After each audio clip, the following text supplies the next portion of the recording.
고마우신 하나님, 오늘도 저희들 이렇게 한자리에 모였습니다. 하나님께서 주신 성경 말씀 중에서 오늘은 사사기를 함께 배우고자 합니다.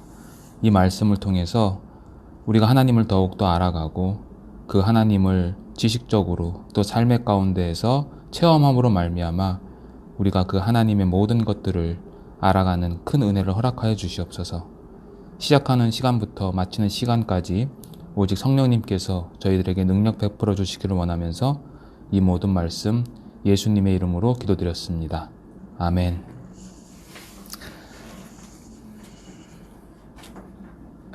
화면이 다시 잡혔습니다. 오늘부터는 이제 사사기를 배우도록 하겠습니다. 요 그림이 혹시 뭔지 아시겠어요?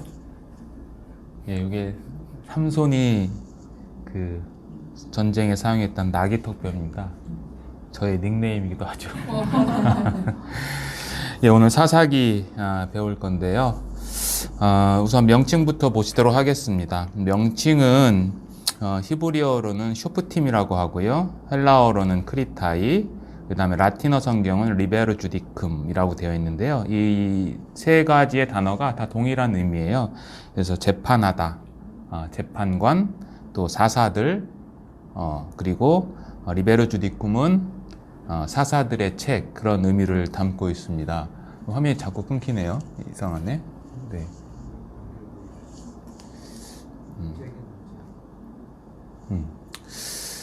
그래서 우리말 성경은 사실은 이 밑에 있는 이 영어 성경을 그대로 번역한 거예요.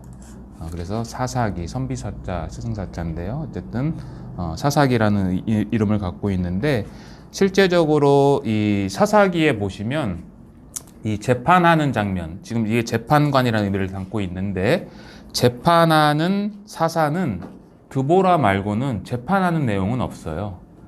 그렇지만 어쨌든 명칭은 이렇게 우리가 사사기라고 하면 되고요. 언제 저작했고 또 저자가 누구냐, 성경에는 저자에 대해서는 언급이 없습니다. 그래서 알 수가 없고요. 다만 이제 유대 랍비는 룻기와 함께 사무엘을 저자로 얘기는 하는데요. 그것은 뭐 큰 신빙성이 있는 것이 아니어서 저자는 우리는 알 수 없다라는 것을 정설로 받아들이고 있습니다. 그럼 언제 이 사사기가 기록됐느냐? 이것은 왕정시대라고 우리는 추측할 수 있어요. 왜냐하면 이 사사기에 반복되는 그 어구 중에 그때에는 왕이 없었다라는 그 어구가 있거든요. 4번이 나오는데, 이것은 사사기 저자가 왕 체제에 대해서 지금 알고 있다라는 것을 반증하는 거거든요. 그래서 그런 이유로 왕정시대고요. 그 다음에 이제 구체적으로는 어디냐, 학자들은 다윗의 초기 집권하기 전이다라고 이야기를 하는데, 그 이유가 있어요. 그 이유가 뭐냐면 이 사사기에 보면 이 베냐민 지파의 타락에 대해서 이야기를 하거든요. 후반에 가면. 근데 이 베냐민 지파의 타락을 할 때 그 레위인의 첩 이야기에서 그 이야기가 나오는데, 기브아 사람들은 굉장히 불친절해요. 거기 보시면. 그런데 베들레헴 사람들은 친절하게 나와요. 기브아 출신이 누구냐? 사울이에요. 베들레헴 출신은 다윗이거든요. 그런 것들을 통해서 이제 사울과 다윗을 이제 암묵적으로 비교하는 거죠. 뿐만 아니라 이 베냐민 지파 사람들이 다른 그 10지파, 레위 지파를 제외한 10지파 사람들과 이제 전쟁을 벌여서 이제 600명밖에 남지 않습니까? 그래서 거의 멸절되다시피 했는데, 이 여인들을 납치를 해서 이제 강제 결혼을 해서 후손들을 퍼뜨리거든요. 그러니까 너희들 이 베냐민 지파의 후손들, 지금 살고 있는 이 베냐민 지파의 후손들은 한마디로 혈통이 그렇게 좋은 지파가 아니다라는 것을 이제 비교하는 거죠. 그래서 학자들은 왕정시대긴 한데 다윗이 초기 집권하기 전에 이게 사울에서 다윗으로 이제 정권이 바뀔 때쯤 기록한 것으로 여기고 있습니다. 배경에 대해서는 연대적 배경과 정치적 배경을 볼 수 있는데요. 연대적 배경은 BC 14세기부터 11세기까지 약 300년 또는 350년간의 이야기예요. 이 사사기가.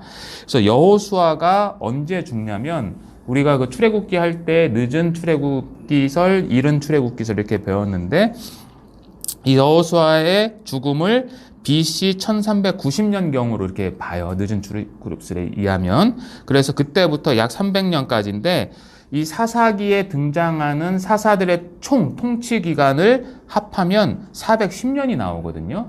그러나 이 사사기에서의 기록은 연대적인 기록이 아니에요. 그러니까 동시대에 살았던 사사들의 기록도 있기 때문에 410년은 될 수가 없고 약 300년에서 많게는 350년 정도의 역사라고 볼 수 있습니다.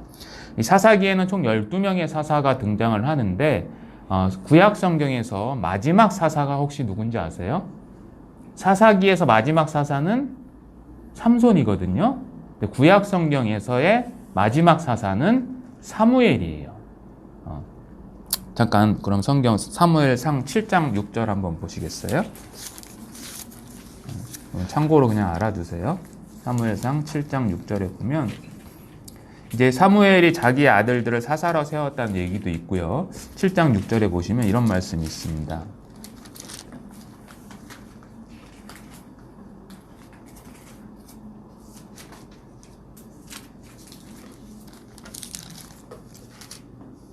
후반절에 보시면 사무엘이 미스바에서 이스라엘 자손을 다스리니라 이렇게 되어 있잖아요. 여기서 다스린다라는 것이 아까 우리 히브리어 성경 쇼베팀 같은 의미예요. 그러니까 재판했다 그런 의미를 담고 있습니다. 그래서 마지막 사사는 사무엘이라는 것을 아시면 되고요. 정치적인 배경은 지파 공동체 또는 신정적 공동체라고 할 수 있는데요.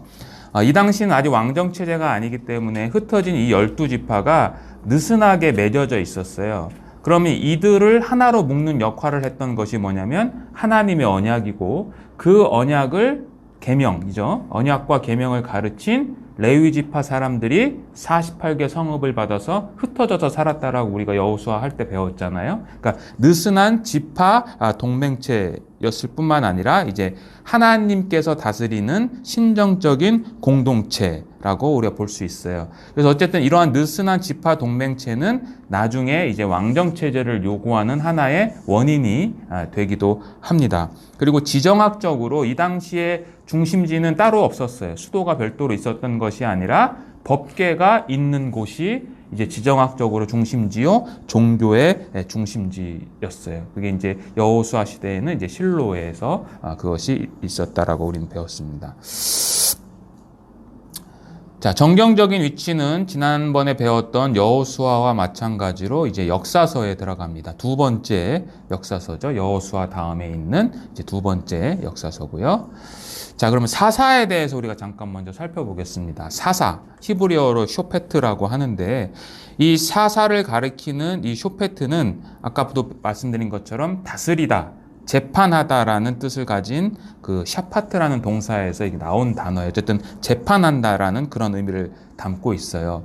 그래서 첫 번째는 사사의 기능은 뭐냐면 사법적 기능과 군사적 또는 정치적 지도력을 갖춘 지도자예요. 그러니까 왕 대신에 모든 것을 국방과 법을 주관하는 그러한 리더로서의 역할을 한 거고요. 사사는 이스라엘 전체가 아니라 자신이 속한 지파만을 다스리게 되어 있어요. 자신이 속한 지파만. 그리고 사역 기간은 하나님이 부르셨을 때부터 그가 죽을 때까지 종신제예요. 대제사장도 종신제죠. 사사도 마찬가지로 종신제였고 세습은 불가합니다. 대제사장은 그 아들이 이제 세습이 가능한데 그런 차이가 있습니다. 그럼 사사기에 들어있는 이제 신학, 사사기 전체에 들어있는 이 사사기 저자가 우리에게 말하고자 하는 신학이 뭐냐? 첫 번째는 약속의 땅과 미정복에 대한 부분인데 이것이 무슨 이야기냐면 여호수아서에서는 땅을 정복했고 정복한 이후에 하나님께서 제비를 뽑아서 분배를 하셨잖아요. 그 약속의 땅을 분배를 하시고 이제 그렇지만 이스라엘의 하나님께서 약속하신 가나안 땅을 여호수아 시대에 완전히 정복하지 못했죠. 계속해서 남아있는 땅을 정복해야 되는데 그것을 정복하지 못했다라는 거예요. 이 사사기의 신학은. 그 왜 못했냐? 불순종 때문에 그런 거예요. 불순종. 이스라엘이 하나님의 말씀을 어긴 거죠. 그것 때문에 이 약속의 땅을 정복하지 못했는데, 이 사사 시대는 역사적으로도 이제 청동기에서 철기로 넘어가는 시대였고, 이미 블레셋 지역은 철기 문화가 들어와 있었어요. 그래서 성경을 읽어보셨으면 아시겠지만 철병거가 있어서 점령하지 못했다, 이런 표현이 있거든요. 아직까지 이스라엘은 철기 문화가 아직 도입이 안 된 상황이었어요. 그리고 이 당시는 이제 유목사회에서 농경사회로 전환되기 때문에 이 땅에 정착하는 것은 굉장히 중요한 거예요. 그리고 이 땅은 여호수아서에서 말씀드린 것처럼 이것은 하나님께서 이스라엘 백성들에게 주는 뭐였죠? 선물. 그죠? 선물이었고, 그 선물은 하나님께 순종하면 받고 불순종하면 그 선물을 다시 빼앗기게 되는 거죠. 즉, 이 땅은, 이스라엘 백성들에게 땅은 하나님의 선물인데 이것은 순종을 통해서 주어지는 선물이다라는 개념이 들어있는 거죠. 그러나 이스라엘 백성들이 순종하지 못했고 이제 땅을 정복하지 못하는 이야기가 나오는데, 특히 이 1장에 보면 이제 베냐민과 또 후반에 가면 단지파에 대한 이야기가 나오는데, 이 베냐민과 단지파가 땅을 분배를 받았는데 단지파는 아예 여기서 쫓겨나가지고 이제 북쪽으로 이동하는 내용이 사사기 후반에 나오는 거예요. 근데 우리가 지난 시간에 배웠지만 이 단지파와 베냐민이 좌측과 우측에 있거든요. 그러니까 이스라엘을 남북으로 봤을 때 단하고 베냐민은 지정학적으로 거의 중간에 위치한 곳에 있죠. 그러니까 허리에 해당하는 건데, 이 단지파는 북쪽으로 이동하고 베냐민 지파는 거의 멸절됐기 때문에 이 단과 베냐민의 이 땅이 어떻게 됐냐면 이제 공동화 현상이 일어나는 거, 텅 비게 된 거죠. 그러니까 이쪽 밑에, 왼쪽 밑에 이 해안가에 있는 블레셋 민족들이 이스라엘을 침범할 수 있는 그러한 여건들이 점점 더 마련되는 거죠. 그러니까 이스라엘이 가나안 민족에게 피정복당하는 그러한 일들이 이제 일어나는 거죠. 왜냐하면 다른 지파들도 마찬가지지만 특히 단지파와 베냐민 지파가 불순종했기 때문에 그러한 결과를 맺게 된 겁니다. 자, 두 번째는, 사사기에 있는 두 번째 신학은 하나님의 신실하심입니다.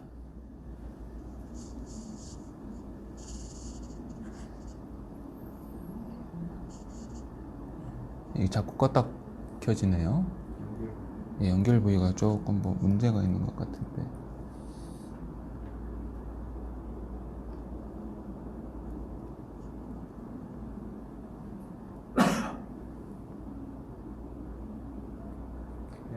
그냥 하겠습니다. 그냥 화면 나오면 보시고요. 두 번째의 사사기에 들어있는 신학은 뭐냐면 하나님의 신실하심이에요. 그러니까 끊임없이 이스라엘 백성들이 불순종해도 하나님께서는 계속해서 사사들을 세워가시는 거죠. 그래서 사사기에는 총 12명의 사사가 등장을 하고요. 바락과 그 다음에 아비멜렉, 기드온의 첩의 아들이었던 아비멜렉까지 하면 총 14명의 사사들이 등장을 하는데, 여기 지도를 보시면 이 사사들이 활동했던 지역들이거든요. 그러니까 이렇게 보시면 어때요? 전 이스라엘 땅에 이렇게 다스렸다는 것을 알 수 있죠. 그러니까 하나님께서 이스라엘의 불순종에도 불구하고 그들을 이제 보호하시고 이끌어 가신 내용이 이제 두 번째 있는 신학입니다. 자, 세 번째 신학은 뭐냐면 유일한 사사는 누구냐? 여호와라는 거예요. 여호와. 여호수아는 가나안 땅을 점령하는 정복 전쟁이었어요. 반면에 사사기는 가나안에 침입하는 대적들을 향한 어떤 면에서 방어 전쟁이에요. 이게 좀 다르죠. 정복과 방어 전쟁인데, 5장에 가시면, 사사기 5장에 가시면 드보라 얘기가 있거든요. 드보라에 대한 이야기. 드보라의 노래가 나와요. 그 드보라의 노래에서 하나님을 어떻게 묘사를 하냐면, 여호와께서 비구름을 몰고 와가지고 가나안 왕들과 싸우는 모습으로 묘사를 해요. 그러니까 비가 와서 철병거가 이게 원활하지 기동력을 떨어뜨려서 이제 전쟁에서 승리하는 모습으로 등장을 하는 거죠. 그러니까 사사기에서 진짜 사사는 누구냐? 여호와라는 것을 계속해서 이야기를 하고 있는데 또 하나의 증거가 뭐냐면 이 사사들이 전쟁에 사용했던 무기들이 있어요. 왼손잡이였던 에훗은 한자 길이의 양날의 검이었어요. 그리 길지 않은 검이었고 삼갈은 소모는 막대기가 그의 무기였어요. 그리고 기드온은 나팔과 항아리와 횃불, 그리고 삼손은 나귀턱뼈. 그러니까 전쟁하고는 전혀 상관없는 무기를 사용했음에도 불구하고 그들을 승리로 이끌어 주신 분은 누구냐? 하나님이다. 그러니까 사사들의 능력이 아니라 하나님이 사사다라고 이야기를 하는 거고, 또한 이 사사들의 대부분 12명의 사사들 중에 대부분은 모범적인 신앙의 모습으로 비춰주질 않아요. 사사기에서는. 그러니까 모범적인 신앙으로 등장하는 사사는 딱 2명이에요. 온니엘과 드보라. 나머지는 다 문제가 있어요. 그 문제가 언제부터 점점 심화되냐면 기드온부터 시작해서 점점 이 사사들의 문제점이 더 심해져요.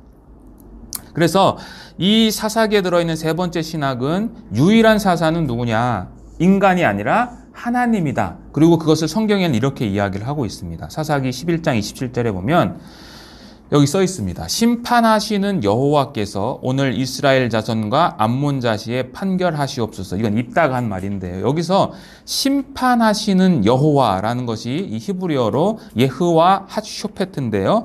이 뜻이 뭐냐면 사사 아무개라는 의미예요. 그러니까 이 사사기에는 간접적으로 사람의 이름을 대면서 간접적으로 사사다라는 것은 여러 번 등장을 하는데요. 이렇게 직접적으로 사사, 예를 들면 김원태 이런 식으로 사사 아무개라는 것을 지칭하는 곳은 여기 한 군데밖에 없어요. 그러니까 여기 이것을 직역을 하면 사사 누구라고요? 여호와께서 이러한 의미를 담고 있어요. 그래서 이 정복 전쟁은 여호와의 전쟁인 거예요. 하나님께서 하시는 전쟁이에요. 그 증거가 사사기에는 여호와의 사자, 히브리어로 말라크 야훼라는 이 여호와의 사자라는 이 단어가 총 18번 나와요. 구약 성경에 58번 나오거든요. 그러니까 약 3분의 1 정도가 이 사사기에 집중적으로 등장을 하는 거죠. 여호와의 사자가 등장을 하는 거예요. 뿐만 아니라 여호와의 사자뿐만 아니라 하나님의 영이 임했다라는 표현이 이 사사기에서는 여러 번 등장을 합니다. 온니엘에게도 임했고요. 기드온에게도 임했고 입다에게도 여호와의 영이 임했어요. 그리고 삼손에게는 무려 4번이나 여호와의 영이 임했다라는 말씀이 있어요. 사사기에서 등장하는 여호와의 영은 우리로 얘기하면 뭐죠? 성령이죠. 성령께서 임하셨는데 사사기에 등장하는 여호와의 영은 신약에서 말하는 성령하고는 조금 달라요. 역할면에 있어서. 신약 시대의 성령은 우리에게 믿음도 허락하시고 그것들을 복돋아 주심으로 말미암아 우리의 삶의 변화를 일으키시는 근본적인 동기가 되는데, 그러니까 인격적인 변화를 일으키는 동기, 원인이 되는 거죠. 성령께서 신약 시대에는. 그러나 사사 시대에 임한 성령은 그러한 인격적인 변화를 동반하지 않아요. 그걸 어떻게 할 수 있어요? 삼손 보면 알죠. 그죠? 여러 번이나 여호와 영이 임했지만 그의 삶은 그냥 여자를 쫓아가는 성적인 삶만 탐닉하는 모습으로 계속해서 타락해 가거든요. 그래서 이 여호와의 영, 사사기에 등장하는 성령은 인격적인 변화가 아니라 전쟁을 수행할 수 있는 능력과 힘만을 공급하는 어떤 면에서 에너지 같은 그러한 역할을 이제 하는 거죠. 근데 이게 우리 시대로 이야기할 때는 이것이 사실은 비극이거든요. 우리가 성령이 임하면 권능을 받긴 하지만 그 권능이 단순히 복음만 전하는 권능으로 나타나는 것이 아니라 그 권능이 내 삶의 변화를 함께 일으키는 동반되는 변화, 내 안에서의 이 복음의 확장과 나의 밖에서의 복음의 확장이 동시에 일어나야 되는 것이 신약 시대를 살아가고 있는 우리 신자들의 어떠한 면에서는 의무라고 볼 수 있는 거죠. 그래서 이 사사기 신학 세 번째는 한마디로 얘기하면 진짜 사사는 누구냐 이거예요. 진짜 사사. 그래서 이제 나중에 이제 사사에 대해서 배우시면 아시겠지만 사사에 등장하는 이 사사들은 정말 다 문제가 있어요. 네, 문제가 있습니다. 자, 네 번째 신학은 뭐냐? 네 번째 신학은 이제 왕의 필요성이에요. 그래서 왕이 없었다. 그러니까 그때에는 이스라엘에 왕이 없었다라는 이 표현이 17장 6절, 18장 1절, 19장 1절, 21장 25절 이제 4번 나오고 거기에 플러스 그 뒤에 따라 나오는 말이 그래서 어땠다고요? 자기 소견에 옳은 대로 행했다라는 거죠. 그래서 이런 것들, 그러니까 왕도 없고 그러므로 사람들이 왕이 없으면 자신 마음대로 생각해서 이제 살아가는 거죠. 이것을 현대적으로 이야기하면 어떤 면에서 이 다수결도 자기 소견이라고 할 수 있거든요. 그러니까 교회에서는 다수결이나 또는 민주주의 원칙이 교회는 맞지 않아요. 물론 다수결이 필요할 때도 있지만 다수결이 아니라 교회는 하나님의 뜻과 하나님이 원하시는 것으로 가야지 많은 사람들이 동의한다고 그래서 교회가 그 방향으로 가면 교회가 올바로 성장할 수 없는 거죠. 그래서 왕이 필요한데 사사기에서는 어떤 왕이 있어야 되냐? 인간이 아니라 사실은 하나님께서 왕이 되셔야 한다는 것을 사실은 강조하는 거예요. 물론 이후에 사사시대 이후에 하나님께서 이제 사울과 이제 왕을 주시는데 자, 사울 왕도 문제 있었죠? 다윗도 문제 많았죠? 솔로몬도 문제 많았죠? 그 이후에 북이스라엘과 남유다의 모든 왕들이 다 완벽한 인간들이 없어요. 그러니까 진짜 왕은 누구냐? 하나님이다라고 이야기를 하는 거예요. 사사기에 보면 이 기드온이 이제 전쟁에 승리를 해서 사람들이 기드온을 이제 왕을 만들려고 했을 때 기드온이 그걸 거부를 하거든요. 근데 기드온의 삶을 보면 말은 그렇게 했는데요. 그의 삶은 왕처럼 살았어요. 그의 아들이었던, 아까 말씀드렸던 그 첩의 아들이었던 아비멜렉이 그 자기의 이복 동생들, 형제들을 다 죽이지 않습니까? 근데 그 아비멜렉의 이름의 뜻이 뭔지 아세요, 혹시? 나의 아버지는 왕이다예요. 그러니까 나의 아버지 기드온은 왕인 거예요. 그러니까 아까 제가 그랬죠. 기드온부터 무너지기 시작했다. 그래서 이 사사기에 들어있는 네 번째 신학은 왕의 필요성이고요. 다섯 번째 신학은 여성의 역할이 굉장히 강조됩니다. 이 사사기에. 그래서 이 페미니스트 신학자들, 여성 신학자들은 이 사사기를 굉장히 깊이 연구를 하는데 사사기에는 총 22명의 개인이나 집단들이 여성과 관련된 개인이나 집단들이 등장을 합니다. 그래서 이 여성이 긍정적인 묘사를 하는 여성들과 희생자적인 묘사를 하는 여인들로 이렇게 구분이 되는데요. 긍정적인 묘사는 첫째, 악사입니다. 악사는 갈렙의 딸이었죠. 이 악사의 남편이 온니엘이었는데 온니엘이 얻어내지 못한 땅을 이 악사가 아버지한테 가서 요구를 하죠. 그래서 땅을 얻고 땅뿐만 아니라 샘 2개를 덤으로 얻게 되는, 그러니까 이렇게 활동적인 여성의 모습으로 등장을 하는 거죠. 그러니까 이 당시는 이미 3,000년 전, 3,200년 전 이야기니까 그 당시의 사회 풍조를 생각하면 이것은 굉장히 혁명적인 이야기인 거예요. 그래서 슬로보아스의 딸에 대한 이야기도 제가 그런 관점에서 말씀을 드렸죠. 자, 두 번째는 드보라입니다. 드보라는 사사기에서 유일하게 재판하는 모습을 보여줘요. 사사기 4장 5절에 기록되어 있고요. 그리고 이 드보라와 함께 등장하는 장수가 있죠. 바락. 그죠? 이 바락이 전쟁에 나갈 때 드보라, 당신이 가면 가고 당신이 안 가면 나는 안 갑니다라고 이야기를 하는 거죠. 그러니까 드보라에게 의지하는 바락의 모습을 보여주고 있습니다. 그 다음에 야엘은 이제 적장 시스라를 말뚝으로 관자놀이를 이렇게 쳐서 죽이게 되는 거죠.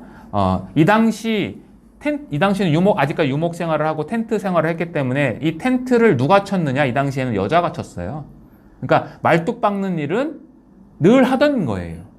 그래서 한 방에 이 적장 시스라를 죽이게 되는 거죠. 자, 그리고 아비멜렉도 한 여성, 이름이 등장하지 않는 무명의 여인이 던진 맷돌에 맞아서 이제 죽게 되는 거잖아요. 그래서 이런 긍정적인 묘사를 하는 그런 여인들이 있고, 반면에 이렇게 희생자적인 묘사로 등장한 여성들이 나옵니다. 첫째, 입다의 딸입니다. 그죠? 아버지의 잘못된 맹세에 의해서 이제 희생을 당하게 되고, 레위인의 첩 이야기가 이제 등장을 하죠. 이 레위인의 첩은 어쨌든 그 사람들에 의해서 이제 성적인 놀이개가 돼서 밤새도록 시달려서 죽게 되지 않습니까? 죽게 돼서 이 성경에 보면 19장 28절에 보면 한번 찾아볼까요? 그냥? 네. 사사기 19장 28절. 28절. 여기 보시면 자, 레위인이 이제 그 다음날 아침에 일어나서 얘기를 하는 거죠. 그에게 이르되 일어나라 우리가 떠나가자 하나 아무 대답이 없는지라. 이에 그 시체를 어디에 실었어요? 나귀에 실었죠. 자, 나귀에 실었어요. 1장 한번 가보세요. 사사기 1장.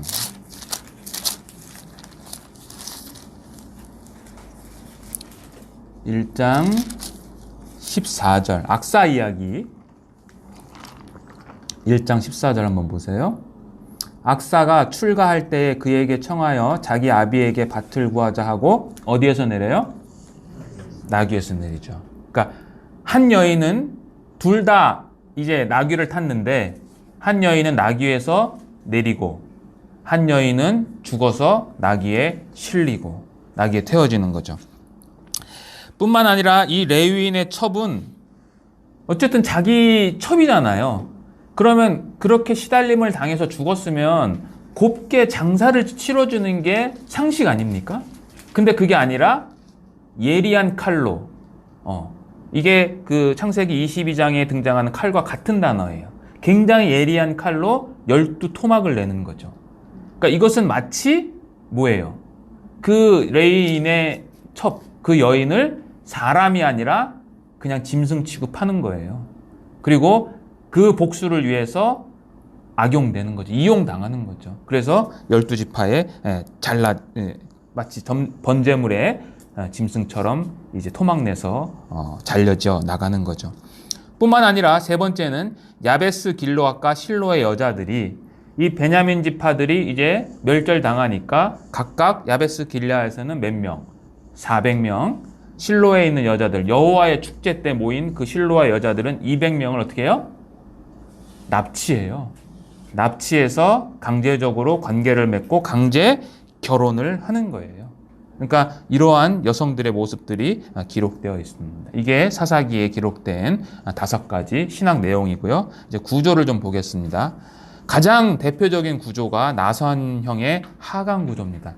이것은 사사기 2장 11절에서 19절에 아주 요약이 잘 되어 있습니다. 나중에 한번 읽어보시고요. 첫째는 타락입니다. 배교죠. 가나안의 종교를 이제 섬기게 되는 거죠. 배교.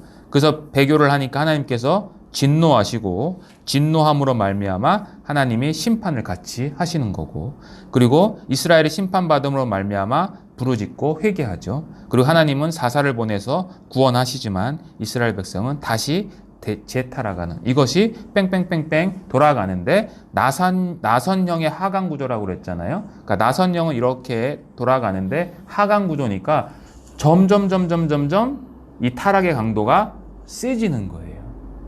그래서 삼손 시대에 가서는요, 마지막 삼손 시대에는요, 이스라엘 백성들이 부르짖음도 없어요. 그때는. 그러나 하나님이 이스라엘 백성들을 구원해 주시는 거예요. 그리고 삼손 이야기가 끝나면 더 이상 이 순환 구조도 등장하지 않고 그냥 이스라엘 백성 전체가 사회적으로 종교적으로 타락했다라는 모습을 이제 사사기 20장과 그 후반에 등장하게 되는 거죠. 그리고 조금 더 첨언을 하면 이 사사기 베냐민 지파의 그 멸절 이야기는 원래는 사사시대 후반에 있었던 것이 아니라 사사시대 앞에 있었던 이야기를 이 저자가 의도적으로 이렇게 편집을 해서 기록한 것입니다. 어쨌든 이러한 사사 구조인데요. 간단하게 설명을 하면 4개로 구분할 수 있어요. 타락, 심판, 회개, 구원, 이렇게 이것이 계속해서 돌아가는 구조를 갖고 있습니다. 자, 두 번째 구조는 이것이 가장 많이 인정을 하고 있고, 저도 이 구조에 대해서 구조에 따라서 이제 성경 공부를 할 건데요. 두 개의 서론과 두 개의 결론 구조로 되어 있어요. 그러니까 앞부분은 1장 1절에서 3장 7절이 서론이 두 개가 있고요. 그 후반에는 똑같이 17장에서 21장에 두 개의 결론이 기록되어 있습니다. 이 앞에는 역사적인 서론과 신학적인 서론이 있는데 정복의 성공과 실패, 그리고 종교적인 타락에 대해서 기록하고 있고요. 본론에서는 이제 12명의 사사들, 대사사 6명, 소사사 6명에 대해서 이야기를 하고 있고, 마지막으로는 이스라엘 전체의 총체적인 실패, 종교와 사회와 정치가 모두 타락했다라는 이러한 구조를 갖고 있어요. 그래서 여기 보시면 앞에 서론 두 개는 약속의 땅에서의 실패, 본론은 약속의 땅에서의 쇠퇴, 마지막 결론은 약속의 땅에서의 부패예요.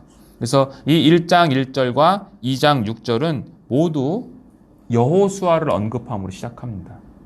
이 1장에서. 그러니까 여호수아 당시를 생각을 하는 거죠, 이 저자가. 그래서 1장 1절에서는 여호수아가 죽은 후에라는 말로 시작하고 2장 6절은 여호수아가 백성을 보내매라는 단어로 여호수아가 앞에 등장하는 구조로 되어 있습니다. 자, 마지막 세 번째 구조는 인클루이적 인법이라고 하는 양괄식 구조인데요. 이 처음과 맨 마지막이 여호수아가 죽은 후에 이스라엘의 왕이 없다. 그러니까 여호수아가 죽었는데 새로운 리더가 등장해야 되잖아요. 근데 그 리더가 없었어요. 왕이 하나님이 되어야 되는데 이스라엘 백성들이 그 왕을 어떻게 한 거예요? 밀어냈죠. 가나안 신을 섬기기 위해서. 그러니까 이스라엘의 왕이 없는 거예요. 그리고 베냐민 지파의 실패와 타락이 그 다음에 기록되어 있고, 마지막 가운데는 단 지파의 실패와 타락이 이렇게 구조되어 있습니다. 그래서 이런 것들은 그냥 참고로 알아두시고요. 오늘은 1장과 2장, 서론, 두 개의 서론 부분까지만 하고 오늘은 마치려고 합니다.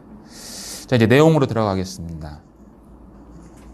자, 1장입니다. 1장은 유다 지파의 전쟁 이야기가 기록되어 있습니다. 1절에 보면 여호와께 유다 지파가 전쟁을 할 것이냐 말 것이냐 되는 이것을 질문을 합니다. 사사기 1장 한번 가보세요.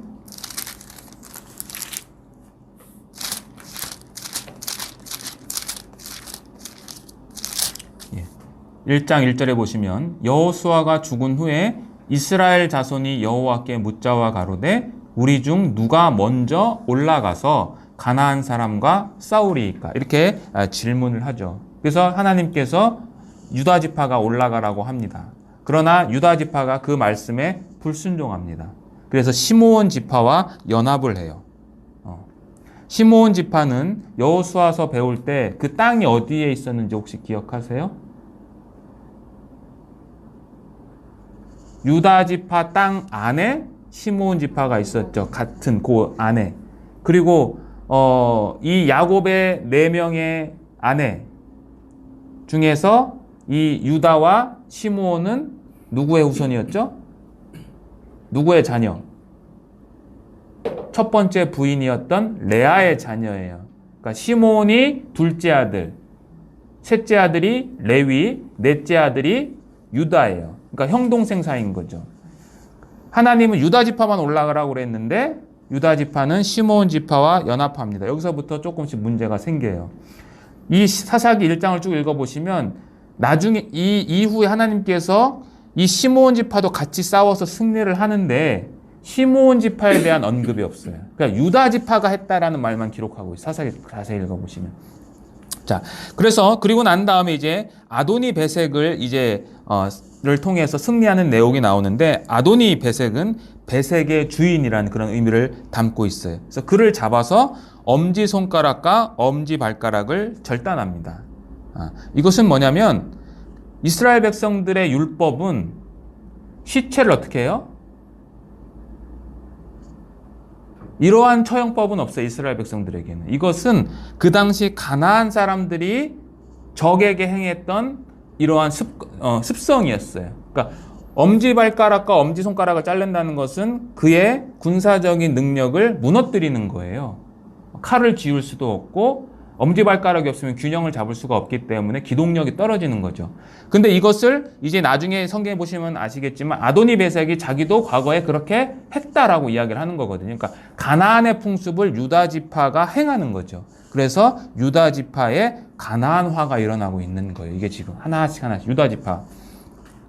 두 번째는 뭐냐면 아도니베섹은 죽어요. 7절에 한번 가보세요. 사사기 1장 7절에 보면 아도니베섹이 가로되 옛적에 70왕이 그 수족의 엄지가락을 찍히고 내 상 아래에서 먹을 것을 줬더니 하나님이 나의 행한 대로 내게 갚으심이로다 하니라. 무리가 그를 끌고 예루살렘에 이르렀더니 그가 거기서 어떻게 했어요? 죽었더라. 여기서 죽었다라는 히브리어 무트는 자연사했다는 거예요. 원래는 어떻게 해야 돼요? 죽여야 돼. 처형해야 되죠. 왜요? 하나님이 가나안 사람은 어린아이까지 다 죽이라고 했거든요. 그래서 이 아도니베섹을 죽이지 않았다는 것은 헤렘, 전멸하라는 하나님의 신명기 율법을 불순종하는 모습을 보여주고 있습니다. 그래서 이 유다 지파의 전쟁을 통해서 승리를 하지만 동시에 실패의 모습도 기록하고 있는데 9절에 보면 골짜기의 주민들은 철병거가 있으므로 쫓아내지 못했다라고 이야기를 하죠. 가나안 정복에서 이스라엘 백성들이 가장 두려워했던 두 가지. 첫째는 철병거, 두 번째는 안악자손. 근데 이 두 가지를 전부 다 무찔렀던 사람이 기록되어 있죠.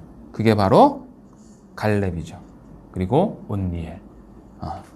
그래서 이 여호수아서에 기록된 갈렙과 온니엘의 승리를 다시 한번 이 사사기에서는 이야기를 하는 거죠. 그러니까 지금 사사기의 정복 전쟁, 지금 이제 그 가나안 민족들을 다시 정복 전쟁에서 가장 중요한 지파 유다 지파를 이야기했는데 유다 지파는 실패했다라는 것을 보여주고 그 다음에 갈렙 이야기를 다시 보여주는 거죠. 그래서 갈렙은 유다 지파의 가장 위대한 영웅인 거예요. 1장 9절에 보면 이렇게 되어 있습니다. 유다가 또 가서 헤브론에 거주하는 가나안 족속을 쳐서 세세와 아이만과 달메를 죽였더라. 이렇게 되어 있거든요. 근데 이 이야기가 어디에 기록되어 있냐면 여호수아 15장 14절에 있는 이야기를 그대로 갖고 온 거예요. 근데 여호수아서 15장 14절에는 누가 죽였다라고 되어 있냐면 성경에 갈렙이 죽였다고 되어 있어요. 즉, 이 사사기 저자는 갈렙이 죽였지만 이 갈렙이 유다 지파를 대표하는 위대한 영웅이라는 것을 지금 보여주는 거예요. 근데 이 갈렙이 에돔 족속이라고 제가 말씀드렸죠. 순수 유대 혈통이 아닌 그가 유다 지파의 가장 위대한 영웅으로 기록된 거죠. 자, 유다 지파 다음에 가장 이스라엘 민족 가운데에서 세력이 강한 지파가 어디죠? 요셉 지파, 므낫세와 에브라임 지파. 그래서 1장에는 그 다음에 요셉 지파에 대한 이야기가 나오는데 요셉 지파의 승리와 불순종에 대한 이야기를 같이 하고 있습니다. 승리는 베델을 점령했다는 이야기가 등장을 하고요. 불순종은 베델에 있었던 가나안 사람과 언약을 체결을 합니다. 1장 24절에 보면 이렇게 되어 있습니다. 정탐꾼들이 그 성읍에서 한 사람이 나오는 것을 보고 그에게 이르되 청하노니 이 성읍의 입구를 우리에게 보이라. 그리하면 우리가 내게 선대하리라 하매 그 사람이 성읍의 입구를 가리킨지라. 이에 그들이 칼날로 그 성읍을 쳤으되 오직 그 사람과 그의 가족을 놓아 보냈다. 자, 성읍 입구를 알려줘. 그럼 내가 너희들을 살려주겠다. 선대하겠다. 그리고 그 사람을 놓아줬죠. 자, 이 이야기는 마치 여리고성 이야기와 좀 비슷하죠. 여기도 정탐꾼을 보내거든요. 그리고 여리고성에서도 한 여인의 가족을 선대하죠. 그죠? 예. 그런데 그 여리고성에 있었던 기생 라합과 지금 이 베델에 있었던 가나안 사람과의 있었던 것은 차이가 있어요. 뭐가 차이가 있냐면 라합은 여호와가 상천하지의 하나님이라는 신앙 고백을 했고, 그렇죠? 그리고 그 고백으로 말미암아 믿음을 인정을 받았어요. 그리고 자기를 구원해 달라고 먼저 제안을 했어요. 그래서 구원의 약속을 그 두 명의 정탐꾼이 한 거예요. 그런데 여기는 그게 아니라 가나안 사람은 가만히 있는데 요셉 지파가 가서 먼저 요구를 한 거죠. 이것이 다른 거예요. 원래 가나안 족속과는 언약을 맺어서는 안 돼요. 그 신명기 율법이에요. 율법을 어긴 거예요, 이게. 그리고 또 하나 우스운 것은 뭐냐면 이 정탐꾼들이 그 가나안 사람이 나오는 것을 봤어요, 안 봤어요? 여기 보면 나오는 것을 보고 나오는 곳을 봤는데 성읍의 입구를 알려달라. 이거 조금 이상하지 않습니까? 예. 자, 어쨌든 이스라엘 백성들은 이렇게 요셉 지파는 실패하는 모습을 보여줘요. 그 다음에 이 사사기 저자는 이 지금까지 남쪽 지방이에요. 유다와 에브라임, 요셉은 이제 북쪽 지파에 있었던 가나안 지파들의 점령 실패를 이야기합니다. 그래서 므낫세 지파, 에브라임 지파, 스불론, 아셀, 납달리 그리고 단 지파에 대한 이야기를 합니다. 그래서 성경에 보면 1장 19절 한번 보세요. 이 지파마다 매 지파마다 반복되는 말씀인데 1장 19절에 보면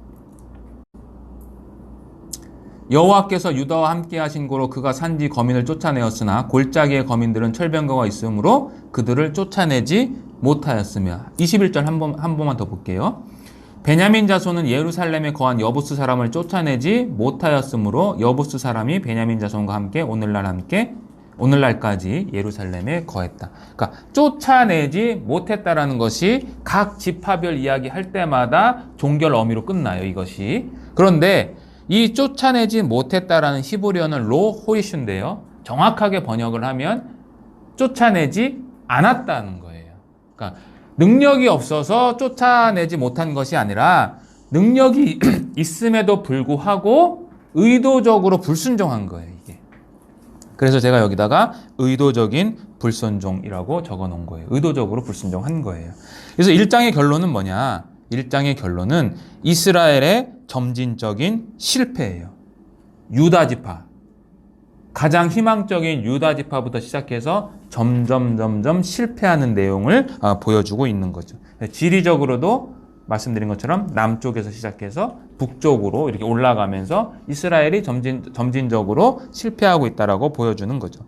사실 사사들의 이야기도 정확하진 않지만 남쪽에서 시작해서 북쪽으로 올라가는 이야기로 시작을 합니다. 그래서 삼손이 마지막 사사인데 삼손이 어디 지파 사람이라고 그랬죠, 제가? 가장 북쪽에 있는 단 지파 출신이거든요. 그래서 그렇게 올라가는 거죠.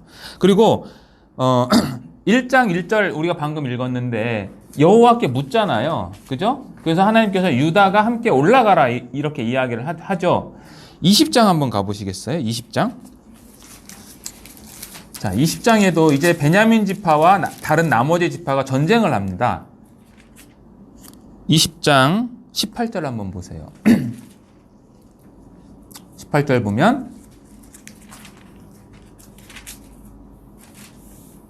제가 읽어보겠습니다. 이스라엘 자손이 일어나 베델에 올라가서 하나님께 묻자와 가로되 우리 중에 누가 먼저 올라가서 베냐민 자손과 싸우리이까 여호와께서 가라사대 유다가 먼저 일지니라. 동일하죠. 똑같아요, 단어. 여호와께 묻자 왔는데 누가 올라갈까요? 유다가 올라가라. 그런데 다르죠. 1장은 그 대상이 누구예요? 1장은 가나안 사람이죠. 20장은 그 대상이 자기의 동족인 베냐민 지파. 그러니까 점점 이스라엘 백성들이 무질서가 지금 증가하는 거죠, 이게. 실패가 계속해서 강조가 되고 있는 그런 상황입니다. 자, 1장은 그렇게 됐고요. 이제 2장은 하나님께서 여호와의 사자를 하나님 보내셔가지고 이제 복임에 나타나는데 거기 나타나셔가지고 이 천사를 통해 가지고 언약을 상기시킵니다. 그 언약은 두 가지예요. 가나안 주민들과 언약을 맺지 말고 가나안 사람들의 단을 헐어라는 거예요. 2장 한번 보시겠게요.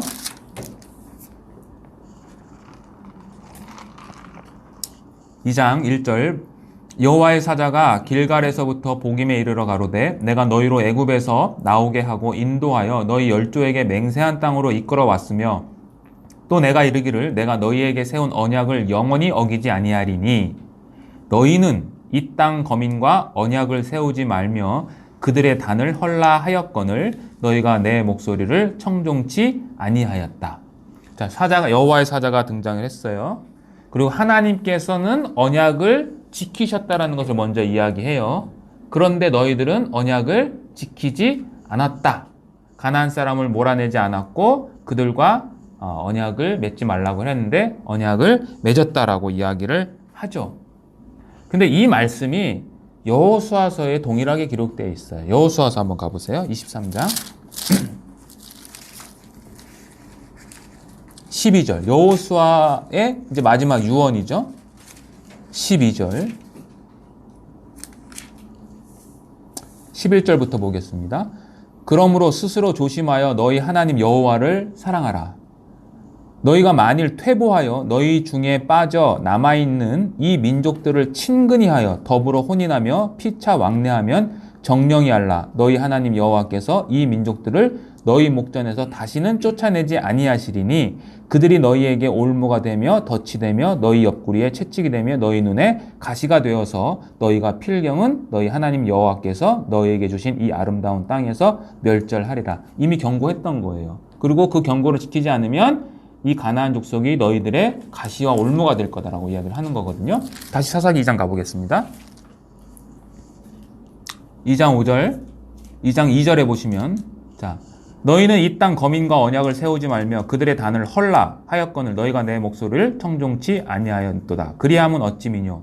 그러므로 내가 또 말하기를 내가 그들을 너희 앞에서 쫓아내지 아니하리니 그들이 너희 옆구리에 가시가 될 것이며 그들의 신들이 너희에게 올무가 되리라 하였노라. 같은 이야기죠. 그러니까 여호수아가 했던 유언이 당부가 경고가 이 사사시대에 살고 있는 바로 이어진 사사시대 사람들에게는 그대로 성취되지 않았다라는 것을 보여주는 장면인 거죠. 자, 그래서 불순종에 대한 이 세 가지 심판은 가나안 사람을 몰아내지 않겠다. 그들이 너희의 가시와 같은 존재가 될 것이고 가나안 정교가 이스라엘에게 올무가 된다라고 이제 얘기를 하는 거죠. 이 복임이라는 장소의 이름의 뜻이 우름이에요. 그래서 여기서 이스라엘 백성들이 이제 통곡을 하게 하는데 이 우름이라는 복임의 장소는 이제 나머지 사사기의 상황을 예측하게 하는 하나의 단어예요. 이스라엘 백성들이 이제 통곡하거든요. 사사기 21장 한번 가보세요.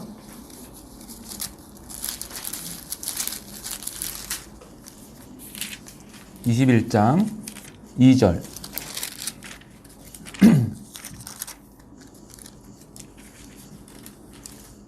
2절에 보시면 백성이 베델에 이르러 거기서 저녁까지 하나님 앞에서 어떻게 했어요? 대성 통곡하여 가로되 이스라엘의 하나님 여호와여 오늘날 이스라엘 중에 어찌하여 한 지파가 이지러졌나이까 하더니 통곡으로 시작해서 통곡으로 끝나는 그러한 구조를 보여주고 있습니다. 자, 두 번째는 여호수아의 죽음과 신앙의 퇴보에 대해서 7절과 10절에 기록되어 있는데요. 7절은 이렇게 되어 있습니다. 백성이 여호수아가 사는 날 동안과 여호수아 뒤에 생존한 장로들 곧 여호와께서 이스라엘을 위하여 행하신 모든 큰 일을 본 자들이 사는 날 동안에 여호와를 섬겼더라. 반면에 10절은 그 세대의 사람도 다 그 조상들에게로 돌아갔고 그 후에 일어난 다른 세대는 여호와를 알지 못하며 여호와께서 이스라엘을 위하여 행하신 일도 알지 못했다. 그러니까 여호수아가 죽은 이후에 생존했던 사람들에 있을 때는 하나님을 섬겼는데 그 후대 사람들은 하나님을 알지 못했고 하나님이 행하신 일을 경험하지도 못했다라고 하는 거죠. 왜 이렇게 됐을까요? 간단하죠. 신명기 6장 4절 이하에 있는 쇠마를 지키지 않은 거예요. 밤낮으로 내 자녀들에게 가르쳐라 라고 했죠. 그것이 이루어지지 않은 거죠. 그리고 가르치지 않은 것뿐만 아니라 그 가르침을 통해서 하나님을 경험을 해야 되는데 경험하지 못하니까 하나님을 알지 못하게 되는 거죠. 그래서 우리가 이 땅에 사는 동안에도 우리가 후세들을 위해서 해야 할 것이 뭐냐면 성경에 대한 지식적인 내용도 알려줘야 되는데 뿐만 아니라 우리의 삶을 통해서 그 하나님을 간접적으로 경험하게끔 하는 것을 보여주고 그들에게, 그 자녀들에게도 동일하게 하나님을 경험하게끔 해야 하는 거예요. 그래서 믿음은 반드시 행함이 필요한 이유가 그것이 구원의 반증이기도 하지만 믿음이 있다라는 것을 우리가 구체적으로 내 안에서 이루기 위해서는 행함이 반드시 따라줘야 되는 거죠. 성경적인 지식과 함께 내 행함이 보태졌을 때 그때 온전히 하나님을 알아가는 거거든요. 그러니까 우리가 뭐 이런 표현 하잖아요. 복음이 한 세대를 넘어가지 못한다. 그게 왜 그럴까요? 어떤 하나의 패턴이 아니라 저는 이 말씀에서 그 원인을 찾아야 된다고 생각을 합니다. 왜 한 세대를 못 넘어가? 우리가 제대로 못 가르치고 우리가 제대로 못 보여줬기 때문에 그 후세들이 더 이상 하나님을 알지 못하게 되지 않는 거라고 저는 이 말씀을 통해서 좀 나누고 싶은 것 중에 하나입니다. 자, 그리고 이제 2장에는 사사기의 기본적인 틀이 이제 기록되어 있어요. 그래서 이 사사기에는 아까 제가 말씀드렸던 순환적인 이 나선형의 하강 구조가 타락, 진노, 압제, 탄원, 구원, 재타락에 대해서 이렇게 기록하고 있습니다. 읽어보겠습니다. 타락은 이스라엘 자손이 여호와의 목전에 악을 행하여 바알들을 섬겼다라고 하는 거죠. 진노, 여호와께서 이스라엘에게 진노하셨고 노력하는 자의 손에 넘겨주셔서 압제를 당하게, 노략을 당하게 하셨고 그들이 대적에게 압박과 괴롭게 함을 받아서 슬피 부르짖었고 그래서 하나님께서 사사들을 세우셔서 그들을 대적의 손에서 구원하셨는데 그러나 그 사사가 죽은 후에는 그들의 조상보다 더욱 타락해서 다른 신들을 따라 섬겨서 그들에게 절했다라는 이 사사기의 기본적인 틀이 2장에 기록하고 있습니다. 참고로 하나 더 말씀드리면 고대에서의 전쟁은 신들의 전쟁이죠. 출애굽기도 그렇거든요. 여호와와 애굽의 신들의 전쟁이에요. 여기도 마찬가지죠. 근데 이미 가나안은 이스라엘에게 점령을 당했어요. 여호수아 시대에. 그러니까 이 관점에서도 보면 우리의 하나님, 우리의 신인 여호와가 가나안 신을 지금 이긴 거예요. 그런데 그 패배한 가나안의 신을 다시 섬기는 거예요. 다시. 이게 말이 안 되잖아요. 근데 왜 이들이 그러면 다시 패배한 신을 섬겼냐? 그들의 살아가고 있는 삶이 세상적인 가치관으로 봤기 때문인 거죠. 왜? 농경사회로 접어들면서 필요한 게 뭐겠어요? 비, 물 이런 것들이 필요하잖아요. 바알은 비와 천둥과 관련된 신이고 플러스 바알 신은 굉장히 음란하다고 그랬죠. 그죠? 그 신전 안에서 육체적인 관계를 맺는 것이 하나의 예배 가운데 이루어진 거고. 그러니까 이스라엘 백성들 입장에서는 농경사회에서 적응해야 되고 농경사회에서 잘 살아야 되고 그 삶 가운데에서 고지 꼭대기로 올라가야 되는 그러한 삶을 살아가야 되는 것 플러스 자기의 종교라는 명목 하에 자기의 육체적인 쾌락을 함께 덧붙여서 경험할 수 있는 어떤 의미에서는 1+1 같은 개념이 자기에게 온 거잖아요. 그러니까 그 패배한 신을 다시 섬기는 거죠. 여호와를 잊어버리고. 네, 이런 것들이 우리들에게도 분명히 큰 경고와 우리들에게 교훈을 준다고 생각을 합니다. 그래서 오늘은 이렇게 서론까지 말씀을 드렸고 다음 시간에는 이제 사사들부터 이제 결론까지 배우는 시간을 갖도록 하겠습니다. 같이 기도하고 마치겠습니다. 하나님 아버지 감사합니다. 오늘 사사기 첫 시간을 통해서 이스라엘 백성들의 실패하는 모습을 보았습니다. 이것은 우리들에게도 동일하게 교훈과 또한 경고를 주는 것을 우리가 알 수 있습니다. 하나님 아버지, 우리도 우리의 삶이 끝날 때까지 오직 하나님만을 예비하고 그 하나님의 말씀에서 순종하여서 하나님 곁을 떠나지 않는 삶을 살 수 있도록 하여 주시고 우리뿐만 아니라 우리 후손들에게도 그러한 모습들을 보여주어서 우리 세대가 하나님을 잊지 않은 것처럼 다음 세대들도 하나님을 경험하고 그 하나님을 영원까지 예배할 수 있는 귀한 축복과 은혜를 허락하여 주시기를 간절히 부탁드리면서 이 모든 말씀 거룩하신 예수님의 이름으로 기도드렸습니다. 아멘.